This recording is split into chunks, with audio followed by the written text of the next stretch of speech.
Halo Healthy, selamat sore. Jumpa lagi bersama saya, Mai Adelia Erika Rahmawati di Podcast Fit Kampus. Sore hari ini kita akan ngobrol-ngobrol dan bincang-bincang seru nih sama tingkat 3 dengan topik sistem dan pengalaman praktek rumah sakit.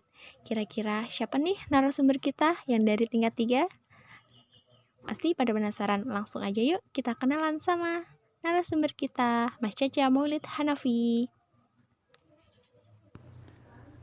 Halo rekan-rekan buat kampus Region 8. Sebelumnya ada pepatah nih yang mengatakan tak kenal maka tak sayang. Nggak ding canda. Tak kenal maka tak akrab gitu ya.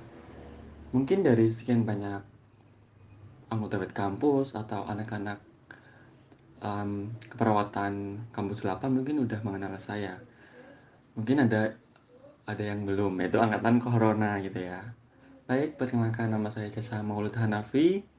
Saya adalah mantan Ketua X Wet Campus Region 8 2020. Selain ex mantan Wet Campus 2020, saya juga seorang mahasiswa tingkat akhir yang bentar lagi mau melaksanakan ujian atau seminar hasil atau semhas gitu ya.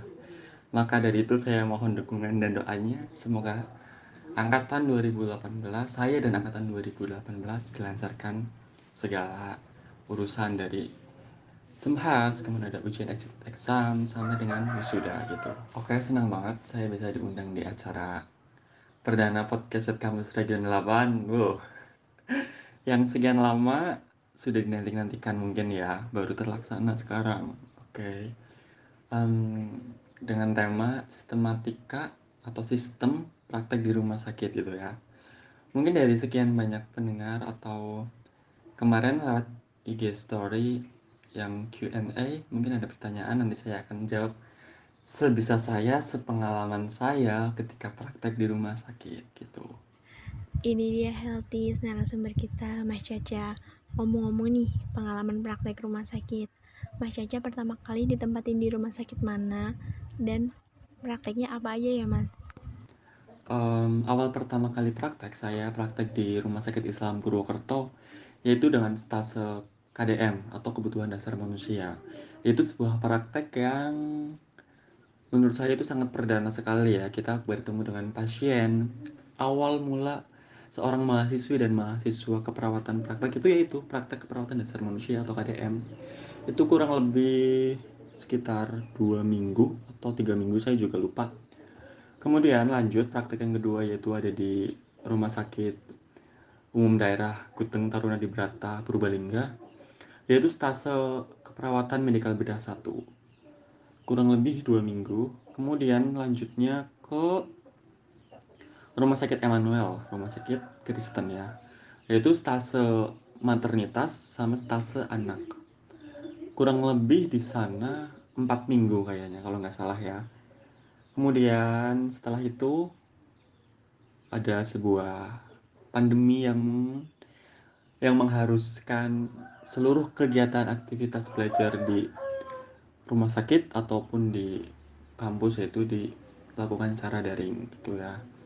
Setelah sekian purnama, setelah hampir 1 tahun lebih, akhirnya saya praktek stase stase banyak banget, intinya tuh dirapel gitu ya, kayak kayak dijadikan jadi satu gitu dalam satu waktu gitu. Kemarin untuk yang pertama tuh stase apa ya? Oh ya, stase KMB 2, saya di Agis, di rumah sakit Agisna Medika Kroya selama 2 minggu. Kemudian lanjut ke puskesmas untuk stase jiwa. Di stase jiwa saya sat 2 minggu kalau nggak salah, 2 minggu. Jadi tuh kalau di puskesmas ini kan sistemnya banyak, sistemnya baru ya. Kalau untuk stase jiwa kan biasanya kayak di rumah sakit jiwa gitu kan. Kalau ini enggak, ini tuh di puskesmas. Di puskesmas itu sekitar 2 minggu. Jadi sistemnya kita kunjungan ke orang dengan gangguan jiwa atau ODGJ. Di sana kita ya tetap anamnesa sampai dengan kita membuat laporan asuhan keperawatan gitu. Itu selama 2 minggu kalau nggak salah. Kemudian lanjut ke stase stase periop, gawat darurat, sama kritis.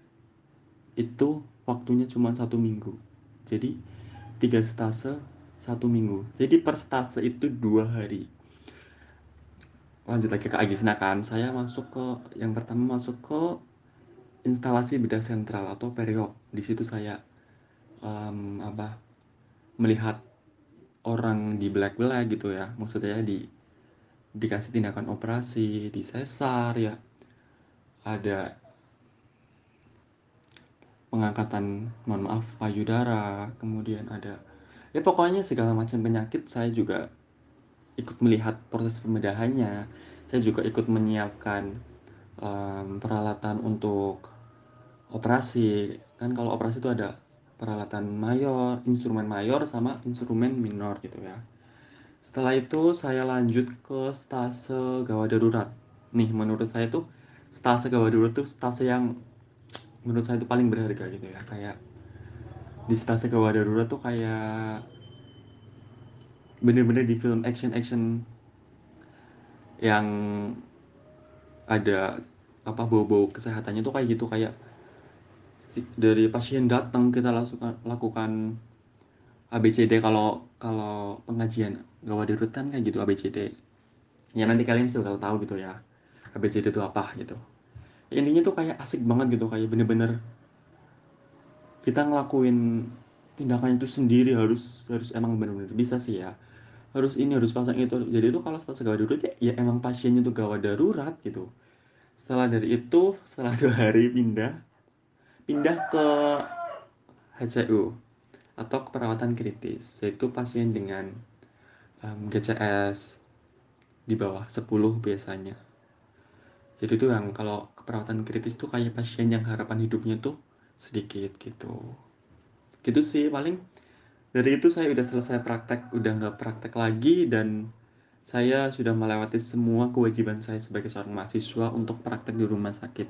Yang menurut saya ya kurang banget sih ya emang kurang. Biasanya kayak praktek berbulan-bulan sampai 3 bulan, 4 bulan gitu. Ini praktek cuman hitungan hari gitu. Gimana nih perasaan Mas Caca pertama kali ikut serta dalam mengoperasi pasien?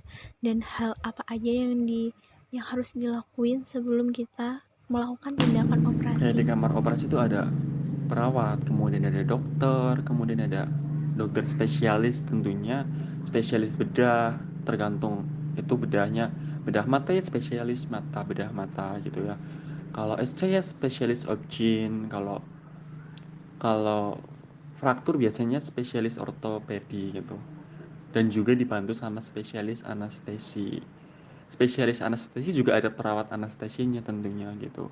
Saya di sana melihat proses dari pembedahan jaringan demi jaringan gitu ya. Kayak kayak aku tuh pertama tuh speechless gitu ya. Masya Allah gitu, kayak itu perlu dibelah-belah, di sayat-sayat itu tangan, itu payudara di sayat-sayat. Kayak wow, itu amazing banget ya, kayak anjir gila sih, ini aku baru pertama kali lihat gitu. Terus ya itu pokoknya aku dari jam 1 sampai jam 9 sumpah bener-bener capek. Ada break 15 menit. Aku di ini disuruh sama perawatnya gini. Dia beli makan dulu. Aku kan gak tahu ya kalau itu tuh kayak waktunya tuh lama banget. Aku tuh nggak beli soalnya masih kenyang kan. Jam 8 aku udah capek, udah capek, udah lemas, udah nggak punya tenaga, dan aku tetap melanjutkan sampai operasinya berakhir. Habis itu aku diketawain sama dokter sama perawatnya gini. Kan udah dibilangin kalau di kamar operasi itu harus stamina bener-bener kuat gitu. Jadi tuh kamu bener-bener ngerasain gini loh. Kalau di kalau di IGD stase Gadar itu kita lari-lari ibaratnya ya. Kalau di stase stase kritis itu kita capek duduk soalnya kita nungguin, kita mantau sih ya. Kalau di stase periop itu kayak kita capek berdiri gitu loh. Jadi itu setiap stase itu ada tantangan yang memacu adrenalin kita sendiri, asik. Paling seperti itu sih, kayak kayak kita juga belum belum boleh loh ya, kayak kita juga belum boleh megang pasien secara langsung kalau di kamar OK gitu. kan bukan orang sembarangan yang memegang, yang jahit, yang ya pokoknya jadi asisten di sana gitu. Pokoknya ya intinya kita tuh kayak belajar cara jahit, cara em, apa mengklaim jaringan itu seperti apa. Pokoknya kita kayak apalagi kan saya itu prakteknya cuma 2 hari, jadi kayak nggak maksimal banget gitu. Saya juga beruntung banget karena saya praktek di dekat rumah, kemudian saya juga bisa merasakan kamar operasi tuh kayak gini loh, cara ngeset alatnya tuh kayak gini. Kalau yang lain mungkin ada belum yang diberi kesempatan oleh rumah sakit gitu, jadi nggak boleh masuk kamar OK gitu. Pas waktu pertama kali saya masuk kamar operasi, saya speechless ya, karena itu kan benar-benar pertama kali saya itu masuk ke kamar operasi gitu. Jadi itu kalau ke kamar operasi itu ada syarat dan ketentuan yang berlaku, yaitu menggunakan pakaian yang benar-benar steril gitu ya. Kemudian ada penutup kepala kalau buat yang cowok, kemudian ada sandalnya itu sandal khusus kamar operasi gitu. Jadi itu ada prosedur khusus gitu ya kalau masuk ke kamar operasi gitu, harus benar-benar steril gitu. Pas membantu gitu ya, kayak sebelumnya saya kan ini apa, diajarkan cara mengset alat gitu. Oh ini ada, kita lihat nih programnya mau, oh jam 1 nih ada operasi sesar semisal gitu kan. Ya kita sebelum jam 1, jam setengah 1 udah menyiapkan alat dan tempatnya gitu sih. Ada kejadian lucu nih ya. Aku waktu pertama kali masuk kamar Oka, aku masuk dari jam 1 sampai jam 9 malam, dan itu tuh bener-bener berdiri gitu. Kayak what the fuck, gila capek banget. Berdiri jam 1 sampai jam 9, nggak nggak duduk gitu. Kalau di kamar Oka kan nggak ada tempat duduk ya, beda sih. Pas waktu itu tuh ada pasien 7 atau 8 yang ini apa, ada program tindakan gitu ya. Ada SC, kemudian ada operasi mata, kemudian ada operasi pengangkatan payudara, pengangkatan tumor, pokoknya banyak gitu. Ya saya ini apa, kayak ngelihat gini loh, minta diajarin kepada seniornya. Kebetulan di Agisna tuh seniornya, kepala ruangannya itu alumni Poltekkes tahun 2014. Jadinya kayak dipermudah gitu loh, kayak bener-bener mengayomi. Diajarin ini loh cara mengeset alat ini buat operasi mata atau operasi pengangkatan payudara atau fraktur, kita diajarin gitu. Dan kalian tahu nggak, kayak alat-alat operasi di sana tuh kayak nama-namanya tuh kayak asing bagi kita ya, karena kita baru pertama kali masuk kamar operasi sih ya, jadi kayak hah, apa sih ini anjir, susah dihafalin bener deh. Habis itu saya ini apa, em, masuk ke kamar operasi nih, tindakan di kamar operasi tuh banyak, ada perawat, Wow, seru sekali kemudian nih mendengar cerita dari Mas Caca yang menarik dan mempunyai kesan tersendiri ya Mas tentunya. Dalam ruang IGD, ikut serta dalam menangani operasi pasien, dan lain-lainnya. Oh iya Mas, ada pertanyaan nih dari mahasiswa Kamus 8. Pertanyaannya, persiapan sebelum praktek apa saja ya Mas? Kayak barang-barang yang harus dibawa itu apa, materi yang harus dipelajari itu apa aja, terus kebutuhan-kebutuhan apa sih yang harus dipersiapin dalam sebelum praktek gitu. tentunya number one and only yang pertama itu mental ya. Apalagi nih kalian nih adik-adik kelas yang mau praktek KDM, yang harus dipersiapkan itu yang pertama itu jelas mental ya. Kayak kalian kan bentar lagi mau pada praktek KDM nih ya, yang dalam waktu dekat ini praktek KDM. Um, you know kalau praktek KDM tuh kayak kalian perdana sih ya masuk ke rumah sakit, jadi oleh pihak rumah sakit biasanya kalian tuh dianggap remeh. Ya mohon maaf ya, nggak semua rumah sakit menganggapnya seperti itu. Mungkin yang menganggap remeh itu kayak senior kalian gitu. Jadi tuh kalian harus bisa beradaptasi, harus bisa mempersiapkan segala materi. Menurut aku sih kalian tuh harus belajar mengenai materi KDM. Kalian tuh harus bener-bener prakteknya tuh maksimalin di KDM, karena tuh KDM tuh kayak bener-bener awal kalian tuh em, ya namanya juga KDM ya, kebutuhan dasar. Berarti itu kayak tindakan dasar kalian sebagai seorang perawat nantinya gitu. Em, Persiapannya itu yang pertama tuh paling ini apa, mental. Yang kedua barang. Barang sih, oh iya sekarang kan lagi masa pandemi, jadi untuk persiapan barang-barangnya yaitu APD lengkap gitu ya. APD lengkap, kemudian ada em, portofolio buat kalian nulis laporan laporan pendahuluan maupun laporan askep gitu. Ya intinya tuh kalian kalau emang kalian nggak bisa jangan berani-berani coba bilang iya. Tapi kalau semisal bisa tapi masih ragu-ragu, kita dampingin seniornya gitu loh. Jadi tuh kalian kan udah dewasa, udah ibaratnya mahasiswa. Kalau mahasiswa itu kan berpikirnya berpikir kritis ya. Kalau memang nggak bisa ya bilang nggak bisa, kalau misalnya bisa ya bilang bisa, tapi udah mantep gitu. Kalian tuh kalau di rumah sakit itu jangan duduk-duduk aja. Kalau KDM tuh emang bener-bener sumpah nggak diprioritasin sih ya kalau KDM. Misalnya ada tindakan, kalian tuh jangan diem aja, kalian tuh ikut tapi bilang, Mbak atau Mas aku ikut ya mau tindakan ini, saya mau lihat gitu. Pokoknya tuh yang aktif tuh kalian gitu ya kalau misalnya praktek di rumah sakit. Jadi nggak disuruh tapi kalian tuh harus udah inisiatif uh, melakukan tindakan gitu atau mengikuti perawat atau senior kalian gitu. Jadinya tuh kalian tuh ilmunya bertambah, jangan cuma duduk-duduk aja diem-diem aja, percuma kalian ntar malah nggak dapet ilmu, dimarahin iya gitu. Nanti sampai ke pembimbing kalian gimana, kan memperjelek ini apa, em, akreditasi rumah sakit, akreditasi kampus untuk masuk ke rumah sakit itu lagi gitu. Ya paling seperti itu sih ya. Yang pertama tuh kalian kalau praktek KDM tuh kalian siapin mentalnya, kuatin kupingnya. Soalnya tuh kalian praktek KDM gitu ya.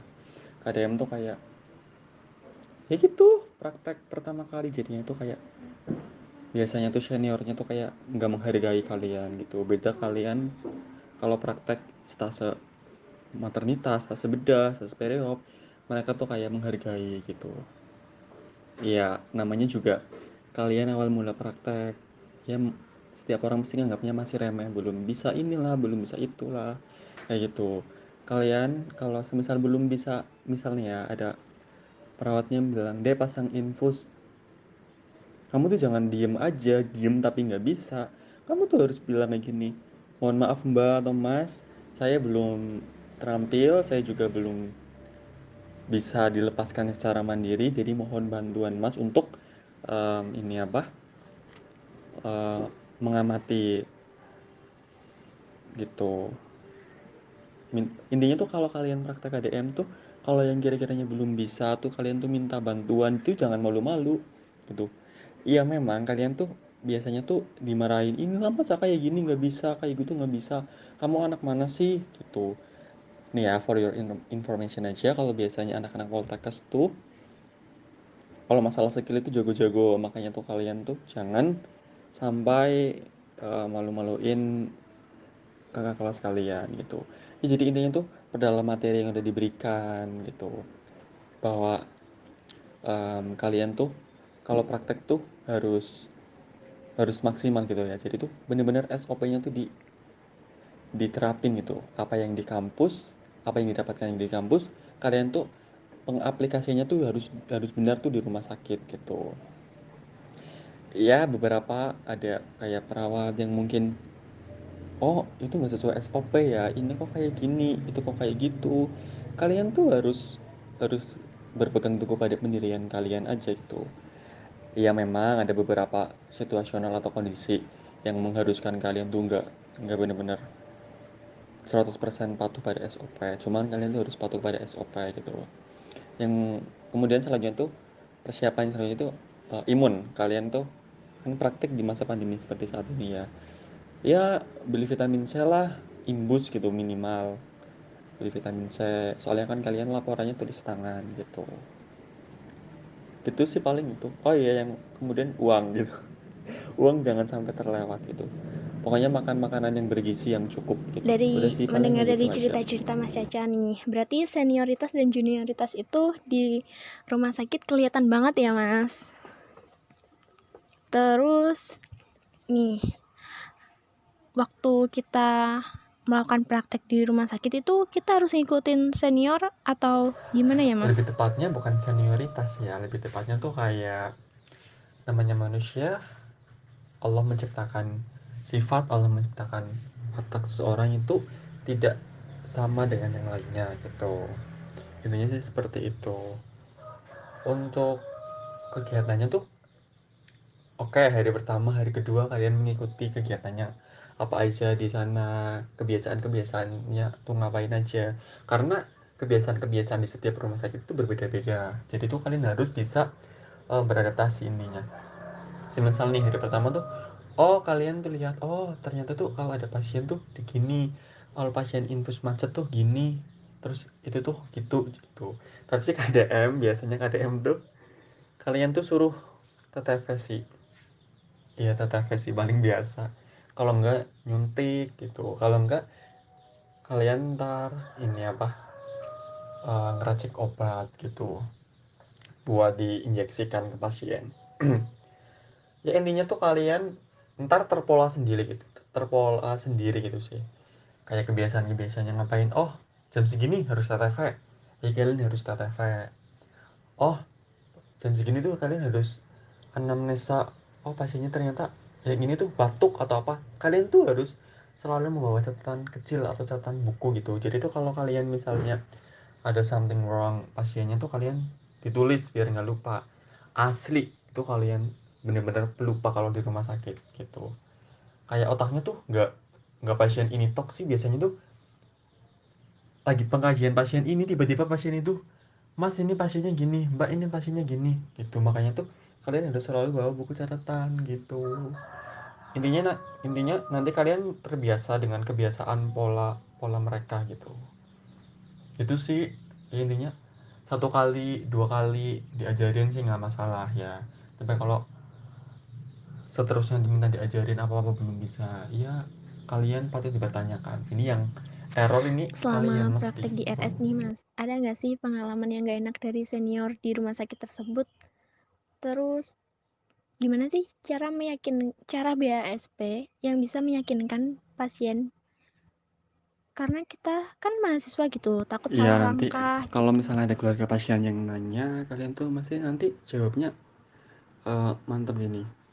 Obat ceftriaxone ini antibiotik bu, antibiotik ini fungsinya buat eh, melawan infeksi gitu loh. Karena kan bapak mengidap penyakit misalnya ada misal nih diare gitu. Jadi tuh selain kalian mempersiapkan skill kalian, kalian juga harus bisa memahami setiap pathway atau WOC setiap perjalanan penyakit. Selama praktik di Gitu. RS pastinya ada ya. Ada ya, ya kita kan bertemu dengan beratus-ratus orang, beribu-ribu orang gitu ya. Ada yang enak, ada yang enggak. Intinya tuh semua tuh balance gitu. Nggak selalu kita menjumpai orang yang baik, nggak selalu kita menjumpai orang yang buruk gitu. Intinya balance, seimbang gitu. Biar meyakinkan pasien gitu. Yang pertama tuh meyakinkan diri kita sendiri. Kita yakin apa enggak? Kalau kita yakin ke pasien, pasti otomatis tuh kayak kita dari bicaranya itu tuh nggak nggak apa istilah orang Jawanya itu gelakeban gitu. Kalau kita yakin pasti pasien tuh yakin bener.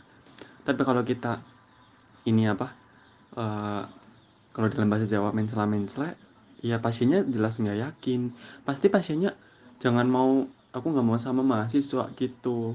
Tapi sepengalaman saya ketika praktek, saya nggak pernah digituin sih, karena ya itu kita tuh harus yakin pada diri kita sendiri.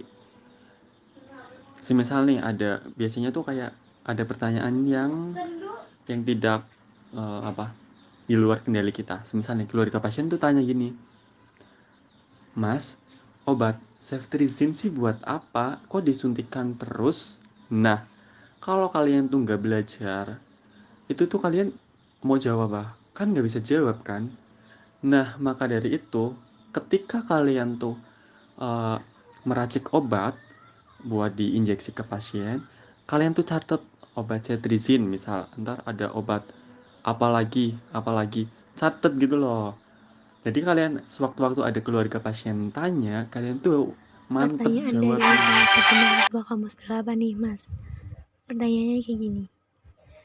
Mas, jelasin dong apa itu CI, responsi, terus tugas bakal dikasih saat dan setelah praktek rumah sakit, apa bagaimana? Jadi, CI atau Clinical Instructor merupakan seorang perawat yang berpendidikan minimal 1 tahun di atas kita, yang nantinya sebagai pembimbing kita dan pemberi arahan, kemudian pemberi nilai sewaktu kita di rumah sakit. Kemudian ada responsi. Responsi yaitu em, sebuah kegiatan tanya jawab, mempertanggungjawabkan apa yang kita ambil, kasus kelolaan yang kita ambil, kemudian kita paparkan kepada CI kita. Nanti CI tersebut bakal menilai dari lisan, baik baik lisan maupun tulisan gitu. Jadinya tips untuk menghadapi responsi yang pertama, yakin pada diri sendiri dulu bahwa kamu menguasai materi itu. Dalam responsi biasanya terdapat dua laporan yang harus diresponsi. Yang pertama ada laporan pendahuluan, kemudian ada asuhan keperawatan. CI kan ada yang galak, ada yang ramah nih, Mas. Soalnya orang kan beda-beda nih. Misalnya kita dapet CI yang galak, itu gimana caranya kita biar gak grogi pas responsi sama CI yang galak? Terus tips mengerjakan askep yang cepet dan bener itu gimana nih, Mas? Mungkin Mas Caca punya tips and trick. Jadi sebelum kalian terjun langsung ke klinik atau ke lahan rumah sakit, kalian itu mesti ada briefing preklinik yang nantinya setiap dosen koordinator itu mengasih tahu gitu ya. Jadi ntar kalian dibagi nih, ada misalnya ada 100 mahasiswa dosen keperawatan dasar manusia, kebutuhan dasar manusia itu ada berapa? Misalnya ada 5, ya 100 dibagi 5. Nah, nanti tuh setiap dosen tuh pasti ada ngasih tugas, ngasih apa SOP atau checklist yang harus kalian lakukan, tindakan yang harus kalian lakukan, kemudian ada CI yang nilai gitu. Jadi nanti itu kalian dapat buku panduan, di dalam buku panduan itu biasanya tertera sistematika penulisan laporan, sistematika penulisan askep, kemudian ada um, tindakan-tindakan yang kalian harus penuhi dengan nilai dan tanda tangan CI, bahkan biasanya tuh cap gitu. Kemudian ada tips cara mengerjakan askep yang mudah dan cepat gitu kan. Untuk mengerjakan askep yang cepat itu tidak ada ya. Jadi tuh intinya tuh kita paham konsepnya. Oh, pasien dengan kayak gini, tindakan kayak gini, diagnosa ini kayak gini gitu sih. Nanti tuh kalian ada buku panduan gitu, buku panduan sistematika penulisan. Jadi tuh kalian sebelum praktek ke rumah sakit, kalian tuh harus paham cara menggunakan SDKI, Silki, dan lain-lainnya. Kalau di tahunku sih adanya Nanda, NIC sama NOC atau NIC-NOC gitu ya. Gitu sih intinya. em, nggak ada cara mengerjakan askep yang cepat, ya tergantung pada diri kalian sendiri. Kalau kalian malas-malas menunda-nunda pekerjaan, ya pasti itu apa eh, nggak bakal cepat selesai gitu. Semua itu tergantung pada diri kita sendiri, tergantung pada pribadi masing-masing. Kalau kalian semisal nih pulang shift, kalau pada masa pandemi ini kan nggak ada shift malam ya, jadi itu mempermudah kalian sebenarnya. Kalau masa aku tuh bener-bener full kayak perawat, shiftnya itu ada 3. Jadi kalau shift malam, misalnya kalau shift malam udah nggak ngapa-ngapain ya kalian, aku ya nulis askep gitu di nurse station gitu, sambil jaga nurse station sambil nulis askep, jadi menyelam sambil minum air gitu. Kemudian ada tips and trick bagaimana menghadapi si ayang galak gitu ya. Sejatinya seseorang itu tidak galak gitu ya. Tergantung bagaimana kita menyikapinya gitu. Kemudian ada juga tidak ada asap kalau tidak ada api gitu ya. Jadi kita kalau menghadapi si ayang galak, kita tetap menghormati, kita harus menghormati seseorang yang lebih tua dari kita gitu ya. Entah itu berpendidikan ataupun tidak, kita harus tetap menghormati. Untuk menghadapi si ayang galak, yang pertama kita memperkuat kita dengan apa, materi-materi, dengan kasus yang kita ambil. Kita memperdalam materi itu. Jadi sewaktu kita responsian, si I ketika tanya kita jawabnya dengan mantap gitu ya. Intinya kita baik gitu loh, kita tuh jangan pernah cari muka di rumah sakit. Kan orang lain tahu kalau kita cari muka, kita pun juga tahu kalau semisal ada seseorang cari muka, kita tuh juga tahu mana yang tulus, mana yang enggak, mana yang benar-benar belajar, mana yang cuma cari nilai gitu. um, Pengalaman aku sih, kalau si A itu nggak ada yang jahat, nggak ada yang galak gitu, cuman kadang-kadang nyebelin. Tapi tergantung diri kita sendiri yang menyikapi sih sebenarnya. Kayak pas waktu itu kejadian di salah satu rumah sakit pas tas KMB, kata teman-temanku si E nya tuh nyebelin, inilah itulah, kasih nilai pelit, terus bilang tapi kalau ke aku dipermudah, dikasih nilai yang bagus. Tapi aku langsung bantah, nggak kayak gitu konsepnya. Karena aku bisa menguasai semua materi, aku bisa menjawab semua pertanyaan tanpa rasa grogi gitu. Jadi intinya tuh sikap kita ya. Kita kan lagi belajar, jadi kita harus belajar dengan sungguh-sungguh. Kita harus memperdalam materi sebelum diresponsi gitu. Jadi tergantung point of view kita aja sih terhadap si AI tersebut. Kalau kita benar-benar belajar, kita benar-benar mencari ilmu, kita mematuhi peraturan, kita menghormati satu sama yang lain, insya Allah semua itu akan berjalan lancar. Ada namanya si ayang galak gitu. Selain mengerjakan askep atau asuhan keperawatan, ada nggak sih Mas buku panduan presentase? Misal nih ada buku panduan presentase, guna dan isinya itu apa aja ya Mas? Dan kita tuh dapatnya dari mana? Ya, kalian nanti bakal dapat buku panduan persentase. Di dalam buku panduan persentase biasanya terdapat sistematika penulisan laporan pendahuluan, kemudian ada laporan asuhan keperawatan, kemudian ada checklist tindakan yang kalian harus laksanakan. Itu biasanya ada kumpulan SOP, nanti kan diresponnya sama si A, nanti si A yang mengasih nilai gitu. Untuk cara mendapatkannya yaitu biasanya setiap angkatan diberi mandat atau amanah untuk memperbanyak. Itu waktu sebelum pandemi. Kalau seperti saat ini cukup melalui soft file dan uh, setiap mahasiswa suruh mengcopy sendiri gitu. Tapi tetap ya dicetak ya. Itu sih. Setiap manusia kan mesti pernah melakukan kesalahan ya Mas. Nah, waktu selama Mas Caca melakukan praktek rumah sakit, pernah nggak sih Mas Caca ini melakukan kesalahan waktu melakukan praktek di rumah sakit tersebut? Dan gimana reaksi mereka, tanggapan mereka waktu Mas Caca melakukan kesalahan? Oke, um, ya setiap manusia pasti pernah melakukan kesalahan sekecil apapun, pasti itu pernah. Ya, sewaktu praktek di rumah sakit, saya pun pernah melakukan kesalahan.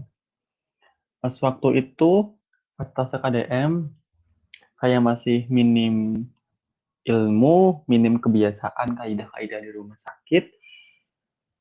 Pas waktu itu saya shift malam, sekitar jam satuan, tiba-tiba ada pasien yang membangunkan saya. keluarga pasien, lebih tepatnya membangunkan saya em, dan bertanya bahwa infusnya itu tidak tidak menetes gitu ya. Kemudian ada yang saya lakukan, di situ saya bimbang, ingin membangunkan perawat atau saya melakukan tindakan sesuatu gitu ya. Ibarat ya gitu, saya juga bingung gitu ya. Saya mau melakukan apa gitu. Pas waktu itu saya juga kebetulan habis bangun tidur sebentar sih, jadinya otaknya masih ngeblank ya. Kamu tahu apa yang terjadi? Tiba-tiba saya mencopot infus pasien tersebut dengan catatan, aku berpikirnya tuh kayak gini, udah aku benerin supaya infusannya lancar, aku nggak bisa. Kemudian aku copot, aku pikir besok pagi aja dia dipasang lagi, soalnya nggak bisa gitu. Nah, terus ada perawat tiba-tiba, aku kan bilang ke perawatnya, Mbak, pasien atas nama ini udah dicopot infusnya karena alirannya udah ngelancar, udah di berbagai cara sebisa saya. Udah itu kemudian aku nggak di spill secara langsung sih ya. Aku dikatain di belakang sama perawatnya. Itu tuh ada anak baru, ini masa langsung dicopot ini. Apa nggak bisa bangunin perawatnya atau bilang perawatnya. Gitu, itu yang kesalahan yang dulu gitu. Kemudian ada yang kesalahan terbaru lagi nih. Kemarin tas-tas KMB2 di Agis Nakroya, ini kesalahan yang menurut aku paling memalukan sepanjang aku menjadi mahasiswa. Sumpah. Pas waktu itu, aku disuruh ini memasukkan obat insulin gitu kan ya. Kalau insulin kan bisa di perut, bisa di lengan gitu. Tapi waktu itu tuh di lengan, soalnya pasiennya terbiasa di lengan. Pada saat itu, aku yang memberikan, aku pejet insulinnya, sampai nol kan. Tiba-tiba obatnya keluar ke tangan aku. Aku berpikir langsung, loh, kok obatnya nggak masuk? Apa gimana ini kok netes di tanganku? And then aku bingung kan ya, aku bingung. Terus aku ini deg-degan banget nih. Aku baru nyadar tutup jarumnya itu belum kebuka. Astagfirullahaladzim, belum kebuka. Aku panik. Aku bilang ke kepala ruangannya, mohon maaf Bu, pasien ini belum belum dimasukkan obat insulin. Saya lupa nggak membuka penutup jarumnya. Terus aku bilang gini, aku di rumah sering masukin Bu, punya tetangga biasanya. Cuman nggak tahu kenapa kali ini tuh udah capek banget apa gimana aku nggak tahu. Ya jujur aja sih ya, pas waktu itu tuh aku udah capek banget, udah disuruh ke sana ke sini. Ibaratnya kalau udah semester tua kayak perawat asli sih, kayak udah apa-apa di los gitu. Dan pada waktu itu aku udah mau duduk, aku diperintah masukin obat insulin. Terus perawatnya gini, iya nggak apa-apa, nanti itu lagi ya, di apa, dimasukin lagi. Aku langsung dibilangin gini, kamu masih mahasiswa ya, mahasiswa itu masih belajar, itu kesalahan itu bener. Kalau mahasiswa melakukan kesalahan itu wajar, nggak apa-apa. Terus perawatnya gini, kamu sih mahasiswa masih, aku kemarin, aku juga sama kayak kamu. Aku masukkan obat insulin, sama. Penutup jarumnya belum dibuka, udah aku masukin. Dan aku nggak ngeh, jarumnya belum masuk dan obatnya netes. Ini persis sama kayak kamu, udah nggak apa-apa. Kayak gitu. Dan selanjutnya aku sama perawatnya, sama kepala ruangannya ke sana, bilang gini, em, kan nggak mungkin ya bilang, mohon maaf Pak, tadi obatnya belum masuk karena penutupnya belum kebuka. Nggak mungkin bilang kayak gitu. Dan kemudian bilangnya kayak gini, ini ada obat tambahan buat insulin Bapak gitu loh. Jadi tuh kalau di rumah sakit juga ada triknya biar pasien tuh nggak curiga. Ya udah aku masukin. gitu. Jadi aku mengambil pelajaran juga di situ bahwa manusia pasti tempatnya salah gitu. Yang penting kalau salah, kalaupun melakukan kesalahan apapun, kamu tuh harus bilang ke si A, harus bilang ke perawatnya langsung gitu. Biar enggak eh, miskomunikasi gitu. Intinya apapun kesalahan kecil apapun kamu harus bilang gitu. Aku minta maafnya sampai bener-bener ya Allah aku maaf ya Mbak ini. Iya nggak apa-apa gitu. Padahal apa? Hal sepele ya kayak masukin insulin aja nggak bisa. Iya tapi kalau kamu udah capek, udah di rumah sakit, udah pokoknya nggak karu-karuan, kamu tuh bakalan ngelakuin kesalahan.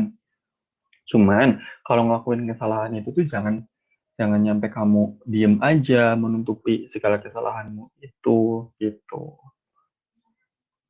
Itu sih intinya tuh harus tetap semangat, jangan jangan intinya tuh jangan menyerah kayak gitu aja langsung menyerah. No, jangan. Karena kita tuh nggak tahu apa yang terjadi pada diri kita gitu loh. Kayak ya aku ngelakuin kesalahan sekecil itu, sesimpel itu. Tapi kan kalau nggak diomongin itu kan nanti berakibat fatal kepada pasiennya gitu. Jadi apapun kesalahan kamu, apapun yang tindakan yang kamu lakukan itu harus kamu pertanggungjawabkan gitu ya. Iya, ya aku sih bisa semua tindakan selain itu. Cuma namanya manusia pasti ada salahnya gitu. Jadi kita ambil pelajaran yang berharga dari semua itu ya. Pokoknya tetap semangat. Kalau misal nggak bisa harus bilang nggak bisa gitu. Karena kita tuh semua sama-sama belajar. Jadi kita harus apa? Ya harus gitulah, harus belajar gitu. Belajar dari kesalahan juga bahwa kita tuh nggak boleh ceroboh gitu. Ya udah kalau habis itu ya udah normal kembali. Aku dilepasin biasa kayak perawat biasa. Malah bukannya sombong ya. Aku tuh kayak kayak jadi tangan kanannya mereka gitu. Karena aku yang apa-apa bisa sih gitu. Ya bukan sombong gitu ya. Cuman walaupun aku apa-apa bisa, cuman aku kan pernah melakukan kesalahan itu. Itu wajar nggak apa-apa. Selama melakukan praktek rumah sakit, tentunya kita ketemu sama pasien yang beda-beda sifatnya nih Mas. Misalnya ada pasien yang nurut, ada pasien yang bawel, ada pasien yang ngeyel lah, banyak ngomong, mau dilakukan tindakan ini, tapi beliau nolak. Gimana nih Mas caranya agar pasien tersebut tidak menolak tindakan yang akan kita lakukan sama pasien tersebut? Kemudian, pernah nggak sih ketemu pasien yang ngeyel gitu kan? Pernah nggak ya? Em, Lebih tepatnya belum ya, belum. Soalnya apa? Pasien itu sebenarnya itu tergantung pada diri kita sendiri, menurut aku sih. Kalau diri kita sendiri pembawaannya wibawa, kita pinter, kita cerdas, kita bisa beradaptasi, kita bisa apa? Menempatkan posisi kita pada kondisi tertentu, pasti pasien akan nurut ke kita.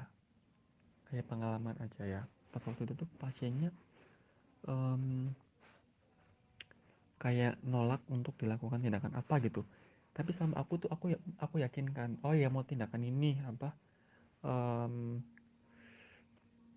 suction, ya suction. Karena tuh dahaknya tuh udah bener-bener itu mau di suction tuh nggak mau gitu kan. Si keluarga pasiennya ya aku edukasi dengan percaya diri gitu, tapi dengan sumber referensi yang benar gitu. Bahwa tindakan suction ini gitu. Pasiennya pasti mengetahui. Oh kayak gitu ya mas. Sebenarnya nih ya, kalau pasien yang bawel, pasien yang itu tuh em, karena mereka tuh belum belum mendapatkan informasi yang tepat aja gitu. Gitu. Jadi kayak jujur aja aku belum pernah, tapi kalau teman-temanku mungkin pernah ya. Sebenarnya kalau kita sikapnya tegas, baik Pak, Bu, ini tindakan ini kayak gini. prognosisnya tuh kayak gini gitu loh. Jadi tuh kayak kita belajar, em, belajar apa ya, bukan keminter ya, ya kan kita memberi edukasi ke pasien juga berdasarkan ilmu, berdasarkan sumber referensi yang jelas. Ya, intinya tergantung pembawaan kalian.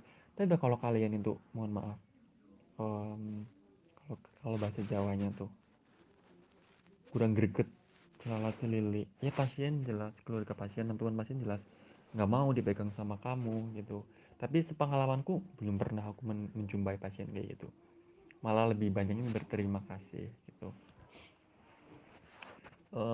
Terus apa lagi ya, ya jadi itu intinya pesan buat kalian tuh harus harus selalu belajar, tambah wawasan ilmu kalian, karena belajar bukan dari diri sendiri, dari orang lain pun bisa diambil pelajaran bagi kita gitu.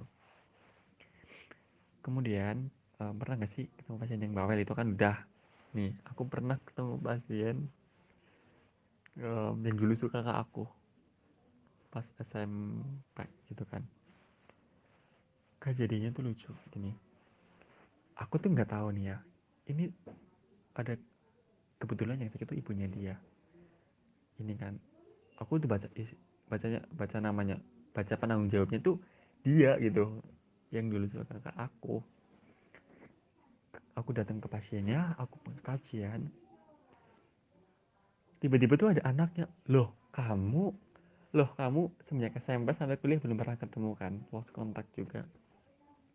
Ya kita berbincang-bincang gitu, ya ya orang tuanya malah menjodohin aku gitu seringnya. Kayak lucu sih ya, kadang-kadang tuh kayak keluarga pasien ya tuh kayak ngejodohin ini, kenalin, kamu nggak sama ini, nggak, biasanya modusnya tuh kayak gini, masnya udah punya pacar apa belum mas gitu. Diledekin sama keluarga pasien gitu kan. Kalau aku tuh kalau ditanya gitu aku cuman senyum aja gitu. Aku tuh udah tahu maksud dan tujuannya mesti apa gitu kan. Ya udah deh gitu, intinya berbincang-bincang sampai akhirnya dikabarin udah nggak ada pasiennya. Gitu sih, sering kayak mau ujian stase nih, mau ujian stase kan, ujian stase biasanya ke pasien langsung dinilai sama si I, sama dosen pembimbing biasanya. Udah aku bikin askep nih, bikin resum, tiba-tiba pasiennya nggak ada, udah meninggal. Tiba-tiba pasiennya pulang, kan udah pusing lagi nyari pasien lagi, bikin askep lagi, ya capek 2 kali lipat jadinya gitu. Gitu sih ya intinya.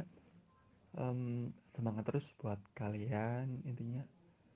Em, Jangan pernah takut untuk melakukan, jangan pernah minder untuk berbuat.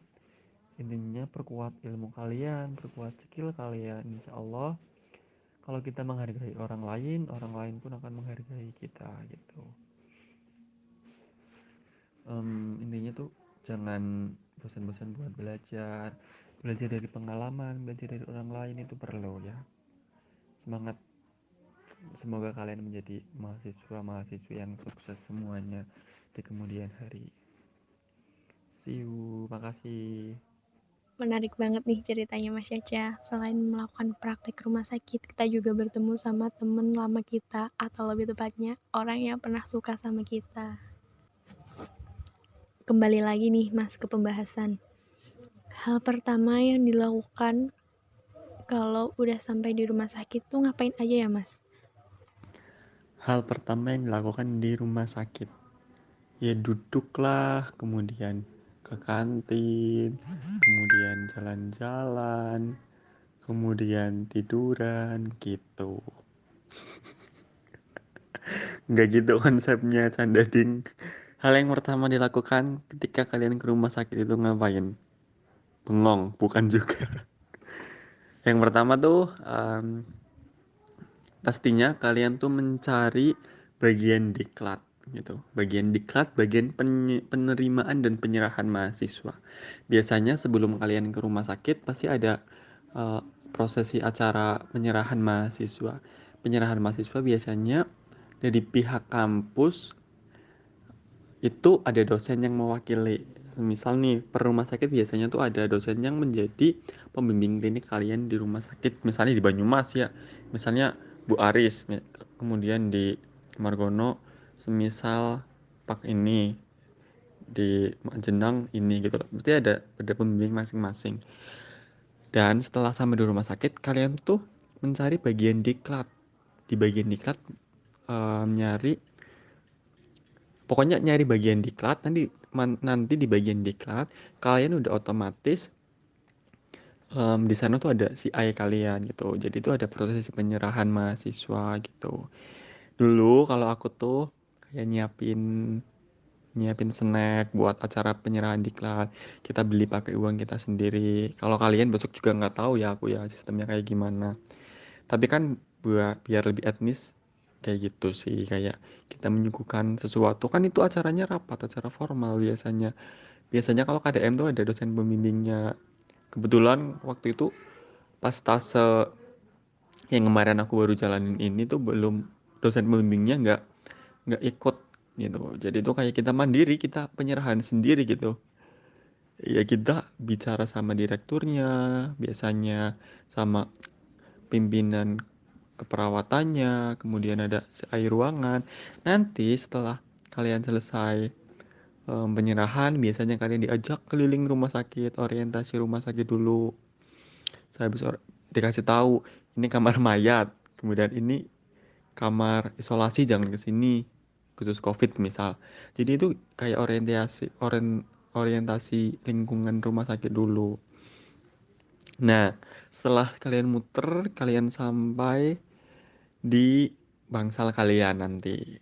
Semisal nih kelompok kelompok yang di rumah sakit Banyumas nanti bagiannya di Flamboyan semisal gitu ya. Ya kalian nanti diantar ke bangsal Flamboyan. Ntar ada si I gitu. Ntar kalian tuh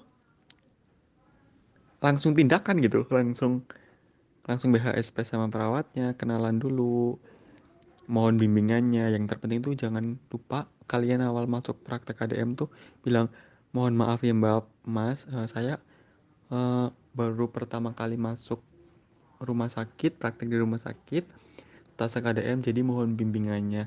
Jadi mereka nantinya nggak nggak ini apa, nggak asal suruh kalian. Semisal tiba-tiba kalian nih gini, DEKG, apa kalian bisa? Kan nggak mungkin bisa, itu belum bisa gitu loh, belum bisa. Jadi kalian sebelum terjun lebih dalam, kalian harus ngomong dulu biar mereka tuh tahu, oh ini KDM gitu. Ya intinya langsung beradaptasi gitu, jangan duduk.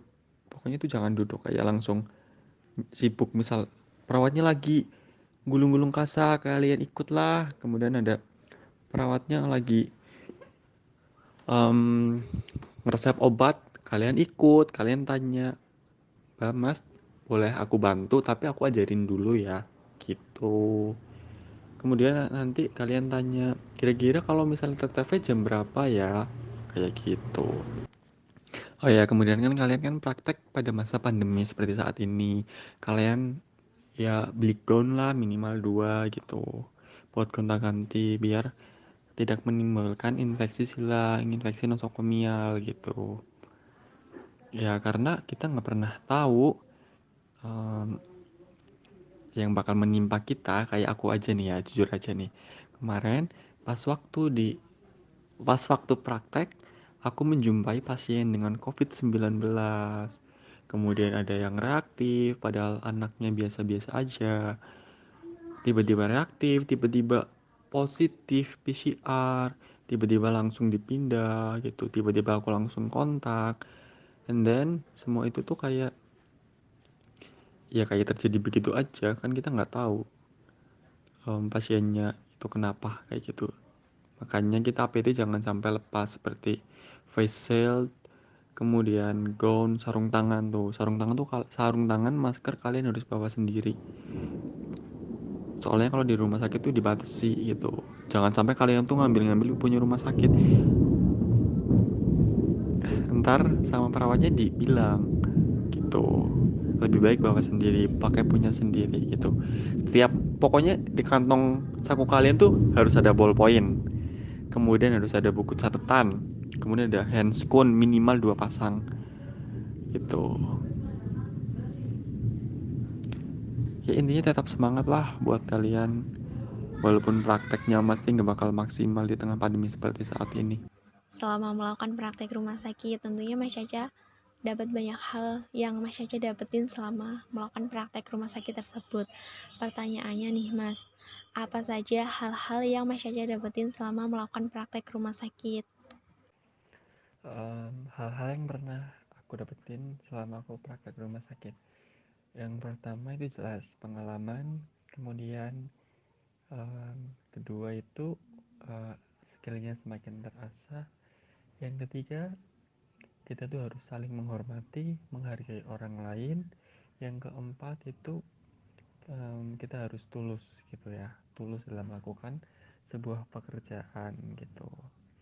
Yang kelima, kita jadi tahu cara menghadapi orang yang seperti A, seperti B, seperti C gitu. Kita jadi tahu menyikapi hal tersebut gitu. Intinya kalau kalian udah praktik di rumah sakit, ntar kalian dapat merasakan ini apa, pengalaman yang belum pernah kalian dapat gitu. Seperti jadi tuh per stase mesti kalian ada ada something good happen gitu, kayak wow ternyata tuh kayak gini ya praktek stase ini stase itu gitu. Sebagai contoh, pernah waktu itu aku tuh stase maternitas. Pada waktu itu aku melihat persalinan orang normal, and then pas kepala bayinya udah udah kelihatan mau ditarik sama bidanya, and then si ibu yang mau melahirkan tuh kayak gini, itu masnya suruh minggir lah, aku malu gitu kan, kayak anjay, gila sih. Pokoknya ya ada lucunya, ada sedihnya. Oh ya nih, kita ceritain yang sedihnya. Karena kita hidup itu pasti ada apa, ada, kalau hidup pasti mati gitu ya. Hal yang terdekat dengan kita ya kematian gitu. Pas waktu itu ya,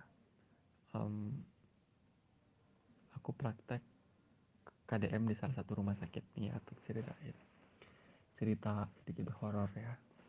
Pas waktu itu aku shift sore, jam 9 aku belum pulang. Udah 3 hari ada seorang pasien bapak-bapak mengeluh kesakitan di area abdomen, karena dia tuh um, radang usus gitu. Pasien tersebut tidak mau dioperasi, keluarga pun menolak untuk dioperasi. Pasien itu tuh kayak setiap hari, setiap malam, setiap menit mengeluh kesakitan yang amat sangat kesakitan. Udah dikasih obat, oke, sembuh. Udah dikasih obat lagi, belum mempan, minta dimasukin obat lagi. Sampai aku pernah masukin obat suppositoria gitu, cari sendiri obat suppositoria itu masuknya lewat mana gitu. Kemudian udah 2 hari nih dia tuh teriak-teriak terus, nyampe tiap malam tuh teriak-teriak kesakitan, and then sama dokter dikasih obat dosis tertinggi gitu. Obat dosis tertinggi itu bertahan cuman paling-paling 1 jam, abis itu nyeri kembali gitu, karena itu tindakan gawat darurat yang harus mau nggak mau harus dioperasi. Tapi sang keluarga keluarga dan pasiennya itu tuh nggak mau, nggak menolak untuk dilakukan tindakan operasi. Udah ditungguin sama dokter spesialisnya, udah disiapin kamarnya, udah diedukasi pasiennya bahwa um, kalau tidak segera ditangani komplikasinya akan terjadi seperti ini gitu. Pun pasien dan keluarganya menolak untuk dioperasi. Dan detik-detik terakhir, apa kalian pasti nggak akan nyangka aku ke situ karena gara-gara infusnya dicopot ya. Udah sebel sih pasiennya, udah teriak-teriak, aku ke situ pasiennya tuh udah kayak kayak bukan pasiennya gitu, kayak hawanya tuh udah berbeda gitu. Gini teriaknya, A B C D disebut gitu yang nggak lazim diucapkan. Sakit banget, perutku sakit banget, you know.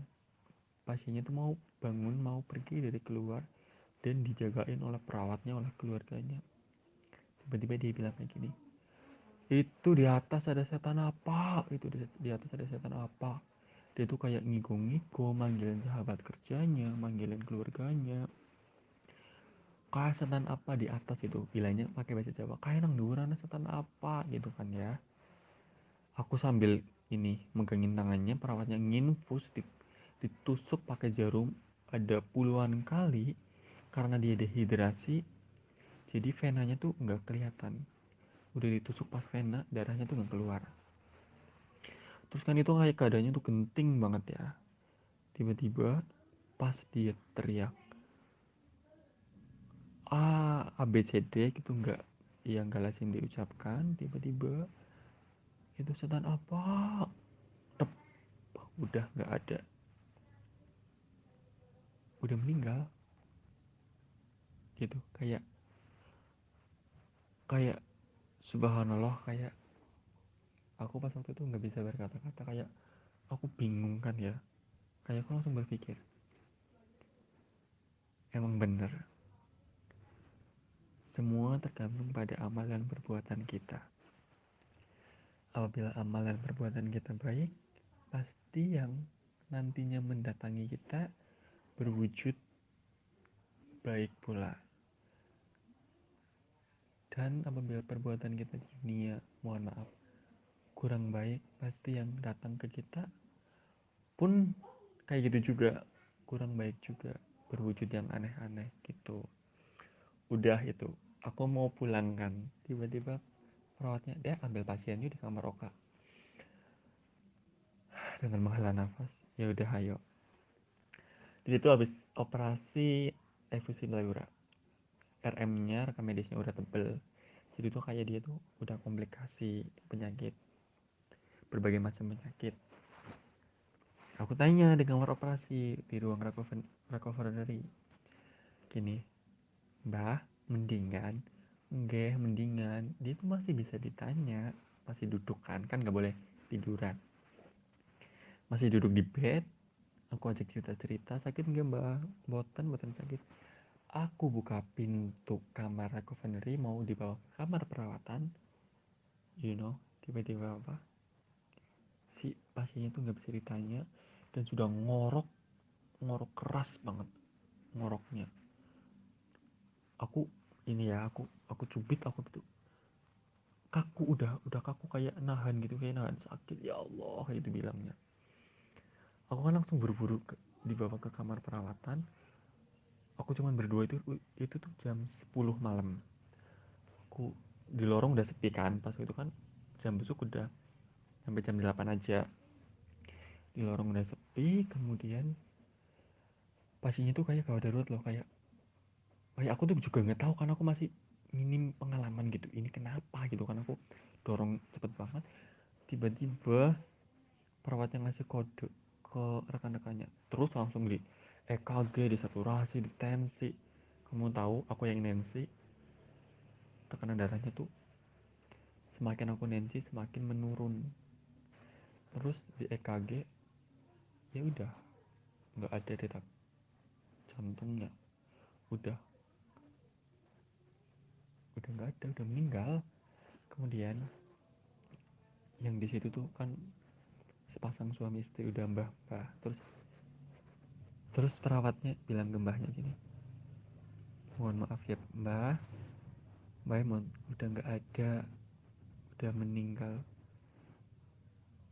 Di situ aku langsung terpukul, ya Allah, dia tuh hidup cuman sepasang suami istri, anak-anaknya tuh jauh gitu kan. Dia mau nelpon aja, mau nelpon anaknya nggak punya pulsa gitu kan, kayak masya Allah ya Allah, kasihan banget gitu.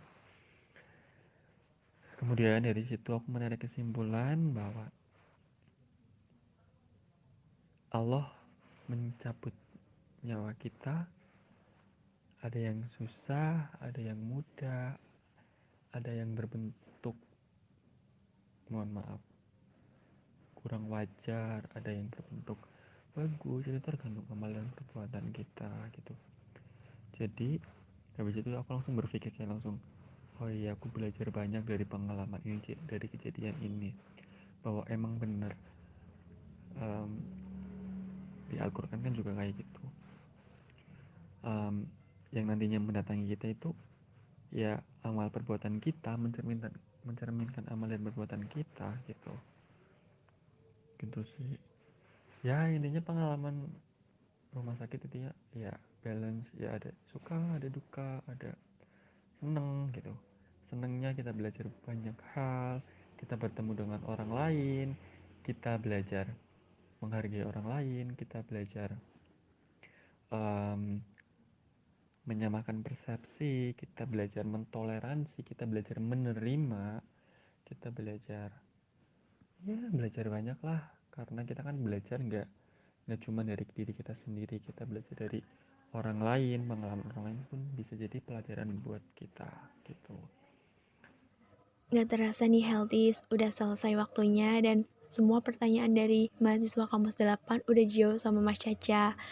Terima kasih buat Mas Caca karena sudah bersedia menjadi narasumber di podcast kali ini dan bersedia meluangkan waktunya untuk berbagi pengalaman praktek rumah sakitnya. Informasi ini bakal berguna banget buat tingkat 1 khususnya tingkat 2 yang sebentar lagi akan melaksanakan praktek rumah sakit di bulan April ini. Banyak juga cerita menarik yang Mas Caca ceritain ke kita, pengalaman Mas Caca, cara menghadapi pasien yang bawel, dan lain-lain. Oke, saya Mai Adelia Erika Rahmawati. Saya Caca Maulud Hanafi. Pamit undur diri dan sampai jumpa di podcast selanjutnya di bulan April ini dengan cerita yang menarik dan asik tentunya. See you!